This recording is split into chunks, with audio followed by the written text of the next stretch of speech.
Hello, this is Dr. Gay from First Look MRI, and this is a 70-year-old gentleman who fell off his bike and injured his shoulder, had really bad pain in the anterior shoulder, pointed to the biceps area, and really had a hard time with certain movements. And so this is an MRI of his right shoulder, and we see the supraspinatus tendon coming over the top here, attaching.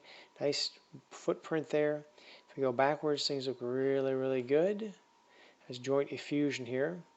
And if we go forward, though, he has some trouble. The leading edge of the supraspinatus we get here, we see there is a tear here. It looks about normal here. One cut more. We see that there's a partial tear along the anterior margin.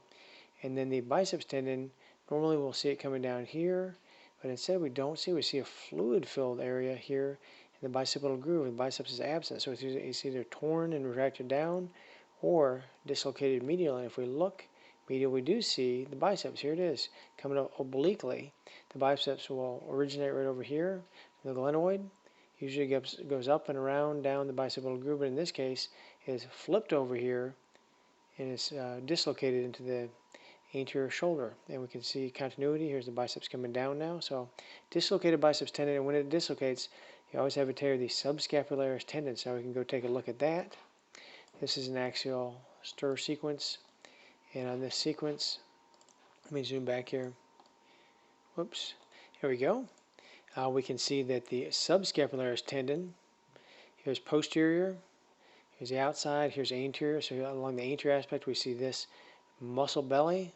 We see the tendon coming across here, and there's the end of the tendon. So it is completely torn and pulled back to here, and we see this little round ball here. This is the biceps tendon that's dislocated. It should be right in this little bicipital groove, but instead this is torn, and so the biceps is allowed to dislocate here anteriorly.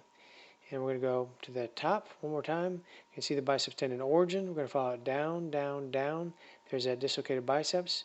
And again, we're going to see that subscapularis muscle, tendon, and here's the torn end. So classic ruptured subscapularis tendon and dislocated biceps tendon.